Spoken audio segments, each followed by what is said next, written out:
ঠিক আছে। বিভিন্ন জায়গায় গ্রামে দেখা যায় যে 10 ইঞ্চি 10-12টা দিয়ে তারপরে 5 ইঞ্চি গাঁথনি শুরু করে। তো আসলে এগুলো ঠিক না। এরকম টাই বিম দিয়ে তারপরে আপনাদের গাঁথনিগুলো করা দরকার। কারণ গ্রামে বিভিন্ন জায়গায় আছে ভরাট করা মাটির উপরে তারপরে বিল্ডিং গুলো নির্মাণ করা হয়।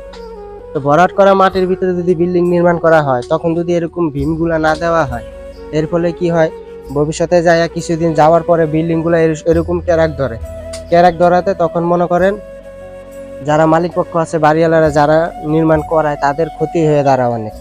তো আমরা অল্প কিছু টাকা বাঁচানোর জন্য এরকম টাই ভীম গুলা দিতে চাই না, কিন্তু আসলে এরকম ভীম গুলা দিয়ে তারপরে বিল্ডিং ছোট হোক বা বড় হোক, এরকম ভীম দিয়েই তারপরে বিল্ডিং করা উচিত। কারণ এই ভীমটা থাকলে আপনার নিচের গাঁথনি যদি ক্যারাক ধরে, তাহলে এই ভীমটা আপনার উপরের গাঁথনির লোডটা এই ভীমটায় সামলায়।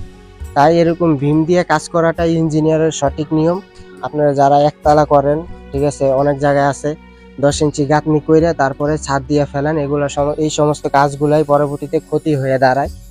তো এগুলাতে বাঁচতে হলে অবশ্যই আমাদের ইঞ্জিনিয়ারের পরামর্শ নিয়ে তারপরে এরকম ভীম দিয়ে তারপরে এই সমস্ত কাজগুলা করতে হবে।